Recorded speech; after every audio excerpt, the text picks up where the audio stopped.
I'd like to welcome you today to the opening ceremony for the Railway Boxcar from the Holocaust Museum and Education Center of Southwest Florida. It is both a privilege and an honor for Temple Beth Shalom to host this rare historical artifact. The boxcar serves as a symbol to remind us of how Jews and others that the Nazis deemed inferior were transported to concentration camps. Elie Wiesel said, "I swore never to be silent whenever and wherever human beings endure suffering and humiliation. We must always take sides. Neutrality helps the oppressor, never the victim. Silence encourages the tormentor, never the tormented." These words help us to remember the dangers of remaining silent, apathetic, and indifferent in the face of others' oppression. The boxcar is an invaluable and mobile educational tool to support the museum's mission of promoting respect and understanding by teaching the history and lessons of the Holocaust. I would like to thank Orna Nissan, Director of Holocaust Education and Israel Programs from the Jewish Federation of Sarasota Manatee, for her invaluable guidance and support. Orna, you've been amazing, always there when I had a question or needed advice. Thank you also to the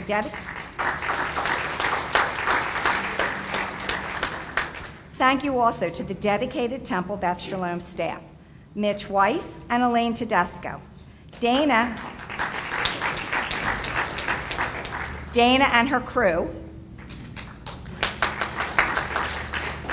Susan Custer for directing our Goldie Feldman Academy Band,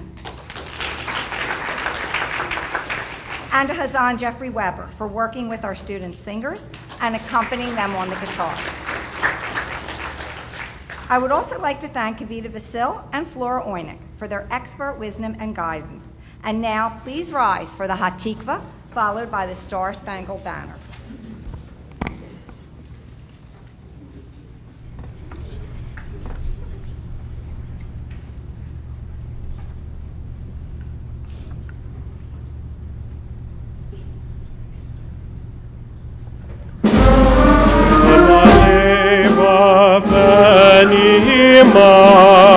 Nefesh Yehudi Omiya Ulfate Mizrach Kadima Ayin Letzion Sophia Od love that tikvateinu Hatikva bat shenot alpayim Li'adam chofshi be'artzeinu Eretz Zion Yerushalayim Li'adam chofshi be'artzeinu Eretz Zion Yerushalayim. Oh, say, can you see by the dawn's early light what so proudly we hailed at the twilight's last gleaming, whose broad stripes and bright stars through the perilous night all the ramparts we watched were so gallantly streaming, and the rocket's red glare, the bombs bursting in air, gave proof through the night that our flag was still there. Oh, say does that star-spangled banner yet wave o'er the land of the free and the home of the brave? You may be seated. I'd like to invite Kavita Vasil Director of Temple Beth Shalom Schools. Good afternoon, everyone. Wanted to take this opportunity briefly to thank the Holocaust Museum of Southwest Florida for lending us the Boxcar for a week, and also a special thank you to the Jewish Federation of Sarasota Manatee for their support, particularly, as Linda said, Orna Nissan. It's always wonderful to work with her. And last but not least, where's Linda? Come over here. Linda Schwartz is one of our religious studies teachers at Temple Beth Shalom Schools, and she was single-handedly the person behind really feeling that it was important to have the Boxcar here, the opportunity that it provided our students, and she literally made it happen and has coordinated the entire program for the week that it's here. So it's a huge thank you to her. I think one of the reasons that we felt so strongly about this in terms of having the Boxcar here as a learning opportunity is that one of the lessons that we try to teach our students on a daily basis, and it's not just a lesson for our students, but it's a lesson for all humans, is how to not be a bystander. How do you learn that? How do you learn to stand up and speak when you feel that something's wrong, and stand up and have a voice when you witness an injustice? And so by having the Boxcar here, it's a real live teaching and learning opportunity for us to be able to reinforce that lesson to our students. So thank you very much.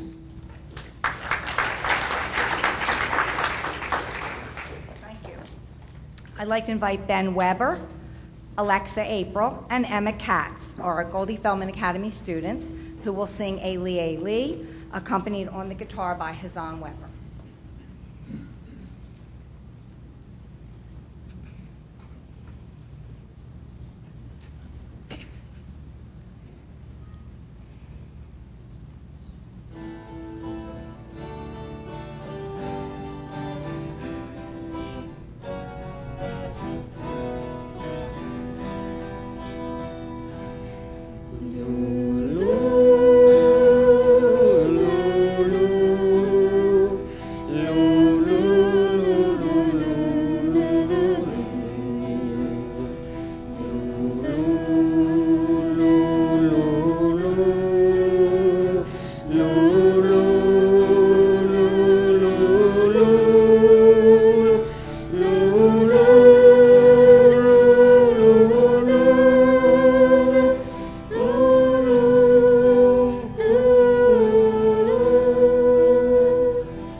sea.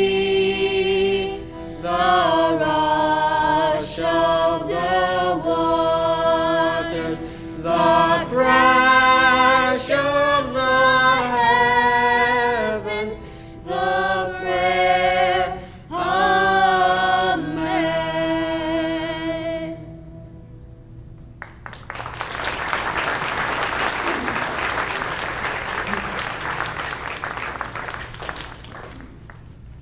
Beautiful, beautiful. Thank you. I'd like to introduce Rabbi Mishkin. Rabbi Mishkin is Rabbi of Temple Beth Shalom.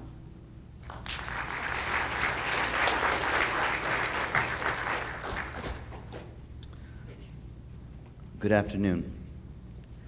Interestingly enough, the rabbinic leader par excellence, Moses, according to the book of Exodus, actually was really not terribly articulate or eloquent.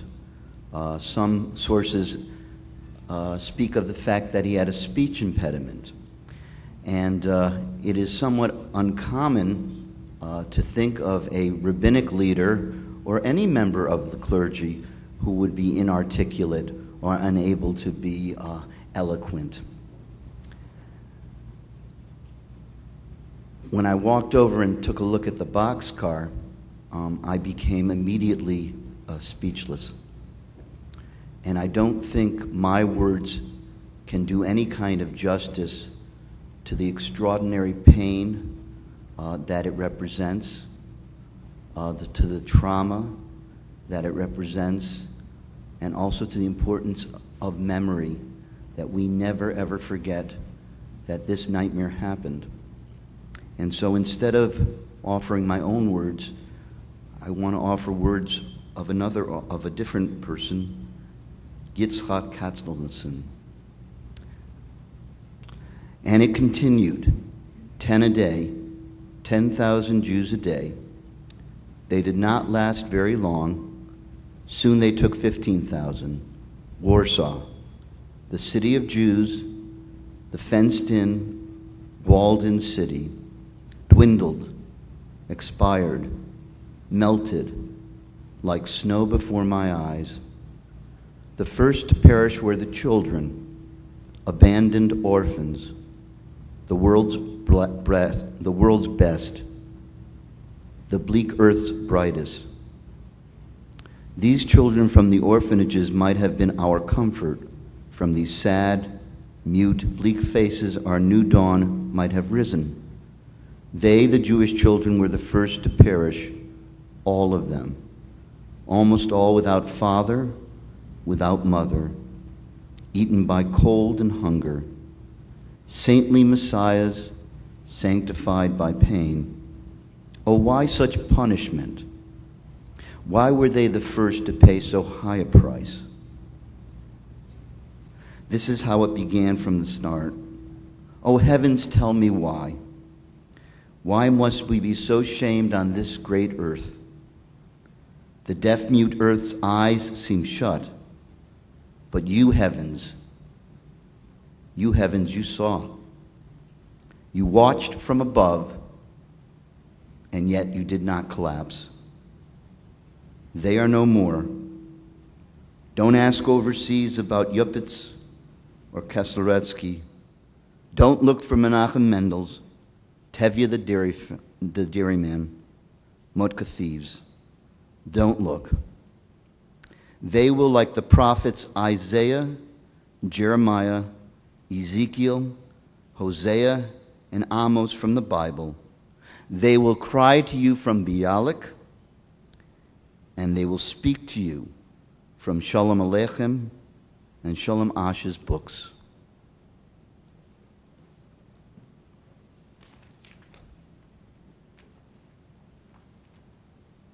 Thank you, Rabbi Mishkin. I'd like to introduce Danny Ballou. Danny Ballou is the field representative from Congressman Vern Buchanan's office.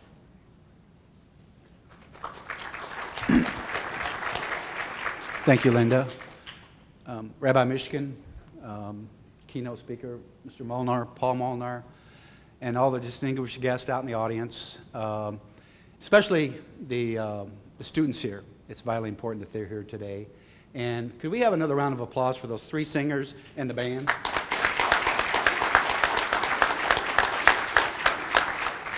being a trumpet player, I felt that was a good rendition of the Star-Spangled Banner. And great job, young people. Great job.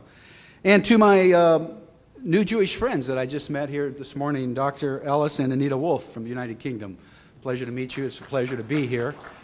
But it's always a pleasure and privilege to stand before a group on behalf of the congressman, and especially one such as this. I was here about a year ago at the Sarasota Military Academy when the Boxcar came down for the first time, and I got to listen to Mr. Molnar speak, and I can't even fathom. I think the rabbi said about as many adjectives and a story about this, how important it is.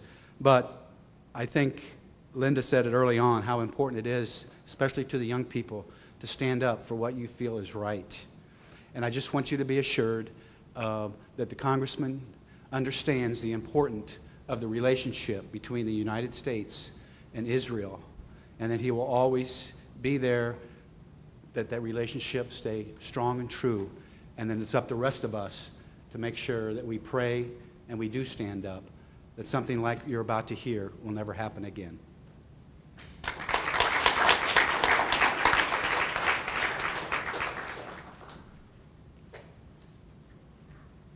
Thank you, Mr. Ballou. I'd like to introduce Nell Miller. Nell Miller is the president of the Jewish Federation of Sarasota, Manatee. And I'm also going to face you guys. This is a real honor to have a living piece of our collective memory in Sarasota again this year, and especially to have it here on the grounds of Temple Beth Shalom and the Goldie Feldman Academy. Last year, I stood in front of students, faculty, and staff, and survivors at the Sarasota Military Academy, where the Boxcar was displayed, and talked about the need for education, the need to understand history so that atrocities of the Holocaust would not be further refuted and denied. I talked about our living history, our survivors. I looked out, especially at the students, and saw questions, but also a new connection and a respect for a piece of our real history that was only a story to them until then. Now, standing here, I don't have to tell you about the loss of 6 million of our people. I don't have to tell you it's real. I don't have to tell you how small our community is in the context of the rest of the world. I don't have to explain to you what the threats are to us, both existential and in terms of our comfortable identity. I don't have to tell you that Israel needs to exist for us to go on in a way that allows us pride and practice of our peoplehood, culture, religion, and tradition. I shiver when I enter the Boxcar, as I did when I walked the grounds of Auschwitz, Birkenau, and Majdanek. This takes history lessons of years of Sunday school, all of the movies, testimony heard, books read, and turns them into something only a concept was in the past and into a reality, as it does when we speak to our precious survivors and the transmitters of this truth. I stood before a group of people who never connected before to the humanity of who we are, or the incredible loss that we still feel and will for generations to come. My fear is that each new generation is just one step further removed from our survivors and the tangible reality of what they witnessed and lived through. It's now your responsibility, as well as ours, to not only make sure that this never happens again, but to make sure that we never forget. I asked the students last year to enter the Boxcar, to feel its walls, and let history become real to them. I asked them to be determined to make sure that this never happens again, and to make sure that those who say it never happened are corrected, disputed, educated, and made to feel it. I asked them to feel the walls of the Boxcar and absorb the truth that was the vehicle that allowed this horrific act to be carried out. To touch the walls of the Boxcar and imagine themselves stuffed inside with dozens of others, 6 million others to be more accurate, with no food or water or a place to sit or go to take care of themselves. To touch the walls of this Boxcar and allow themselves to imagine the fear, the hunger, the sickness, the sorrow and pain that those who were transported in it must have felt. To touch the walls of this Boxcar and with conviction promise themselves, our community, and our country and Israel that these actions will never be tolerated or allowed again. To touch the walls of this Boxcar and establish a moral compass that reaches beyond our community, touches around the world, and protects all innocent, demoralized, at-risk human beings, all people, who, like us, like those who rode in this Boxcar, those before them and after, landed on earth by the grace of God and need to be able to live in peace and safety.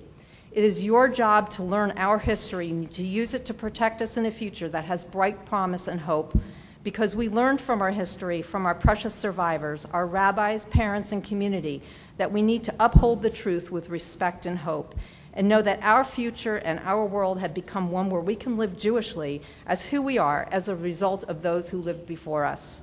It is such an honor to speak to you as a representative of your Jewish Federation of Sarasota Manatee. I want to thank Linda. I want to thank Rabbi Mishkin, our visionary Orna Nissan, and the Goldie Academy at Temple Beth Shalom for this meaningful opportunity.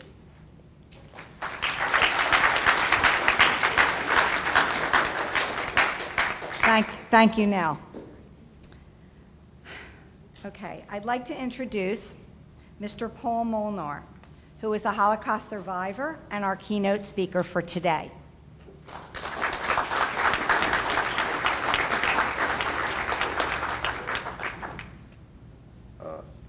Good afternoon. First of all, let me tell you that I'm not speaking for myself. I'm speaking for the 6 million who are not able to speak anymore. And let me tell you a little bit my own story. 68 years ago, I lived in Hungary, and I went to school, and I was a very happy child.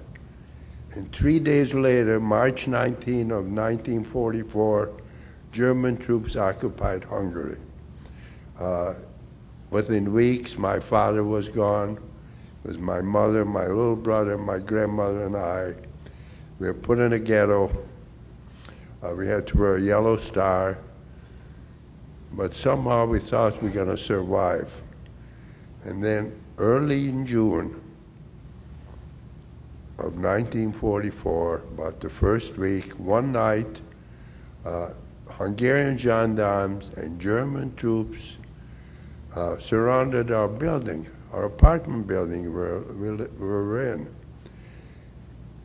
And what they said over the loudspeaker was, "You're being relocated. You have 15 minutes to pack a suitcase per family, and you better be outside, we're gonna get you." So my mom threw a few things together, and we're outside within 15 minutes. We were marched down to a brickyard which had railroad tracks, and by the time we got there were about 15,000 other Jewish people from the surrounding neighborhood.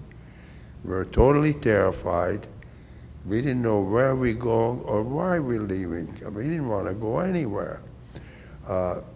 Next morning, we were an inkling of what's going to happen. They rode in 50 cattle cars, and you're going to see the cattle car out here. And they started loading people into it, and every time a car was loaded, they shut the door. By end of the day, it was loaded, and the train left, and I was still left. I was still behind. We were hungry, we were thirsty, but mostly we were scared. Next day came our turn, and we were loaded into one of these cattle cars. And I'm gonna try to tell you, I don't think that you can, maybe you can imagine what it's like being in one of these things. When you go out and look at it, imagine 80 to 100 people packed into one of these cars. And think about it, that we have no food, we have no water, we have no sanitary facilities, we have 2 little windows on top that are open with a barbed wire, and we don't know where we're heading. We have no idea. We don't know how long our trip is. We don't know where we're going. You can't go forward, you can't go backwards, you can't sit down. Whatever position you got on this car, that's the way you're gonna stay, because there's absolutely no other space. Now, while the trip was on, it was terrible hot. Imagine all this jamming of people, and old people, a number of them died right in a boxcar because it was just unbearable. They couldn't deal with it.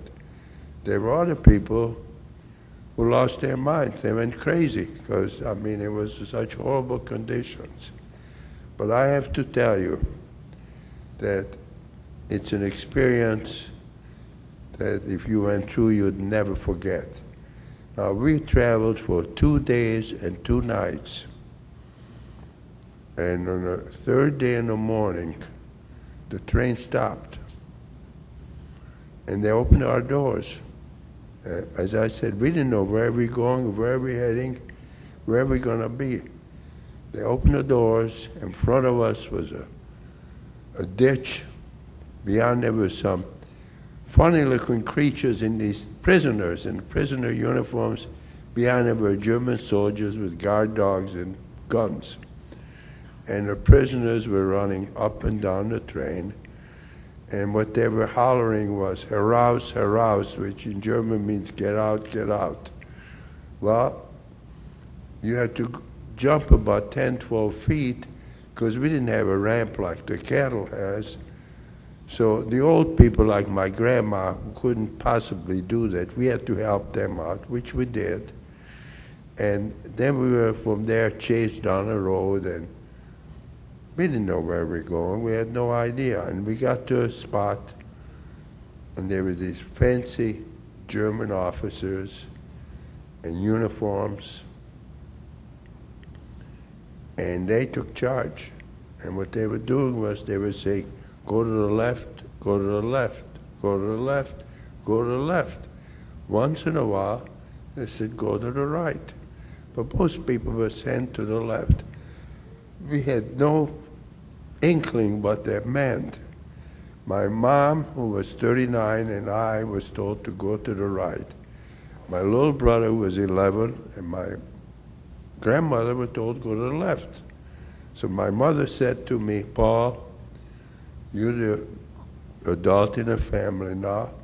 I have to go with your grandma and your little brother. I'll see you later in the day. Gave me a hug. And she went to the left with the others. Well, what happened to all the people, which is maybe 80% or more, who got out this train and went to the left, that was their last day on earth, because they were all put in a gas chamber and cremated that very day. The chimneys were going 24, the fires were going in the crematorium 24 hours a day, and it never stopped. Let me conclude by saying the name of the place was Auschwitz-Birkenau. Now, it was opened in 1942, and the Russians liberated it January of 1945. In that period, 1.5 million people were killed in this place, which most of them were Jews. There were some non-Jews, but I would say 99% were Jews. Not only that, but 500,000 of them were children 12 years or younger. So this was the most horrible crime that ever happened in history. It doesn't mean that things don't happen today, but nothing like this where innocent children were killed like that.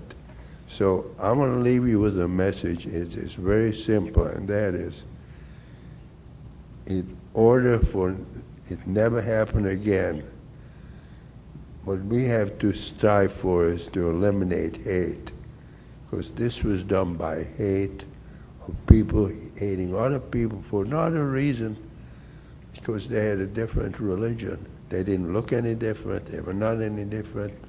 They happened to have a different religion. So hate killed 6 million Jews. And I hope we'll all strive to eliminate hate from this earth. And I also hope, in concluding, is that you tell your friends and neighbors and family that this Boxcar is here, and it'd be really worthwhile if they come down and walk through it and just see what the conditions were. Thank you.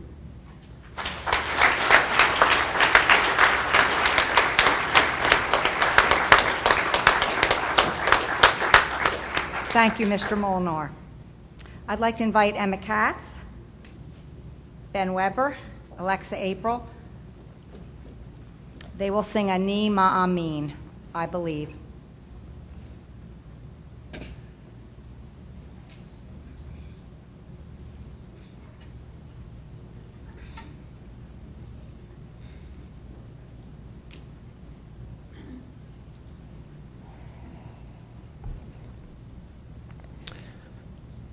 Ani ma'amin. These are words that were spoken. Excuse me. These are words that were spoken by people as they were going off to the left side.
המשיח אני מאמין, ואף על פי שיתממע, עם כל זה אני מאמין. אני מאמין, אני מאמין, אני מאמין.